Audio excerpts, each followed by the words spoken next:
मल्हार भगवतीपूर येथे वेताळबाबा यात्रा उत्सव मोठ्या उत्साहात साजरी करण्यात आली व भक्तगीताचा कार्यक्रम झाला। अन्नदाते भाऊसाहेबदादा खर्डे, भांड्याचे व्यापारी अंभोरे, आबा मोरे, रविकाका मोरे, किरण भाऊ देशमाने, भैया गोसावी, रितेश तांदळे, भारत जाधव, सहकार्य वनिता बर्डे, सुरप्रिया गुंजाळ, बबिता माळी, सायली तांदळे, विजया साळुंके, रेणुका तांदळे, योगेश साबळे, बाळासाहेब गुरडे, किरण माळी, बाळासाहेब अनारते, मंडप गणेश अविचिते, पूजाचे मानकरी सागर गोलवड, मनीषा वैनी गोलवड यांच्यासह मोठ्या संख्येने भाविक उपस्थित होते।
मायेचा पदर दिला या डोई तिलाच माझी घेऊ ग घेऊ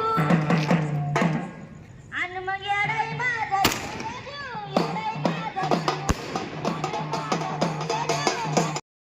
प्रवरा परिसरातील अशा नवनवीन घडामोडी जाणून घेण्यासाठी प्रवरा न्यूज चॅनलला सबस्क्राईब करा। प्रवरा न्यूजसाठी पत्रकार विजय बोडखे, प्रवरा परिसर।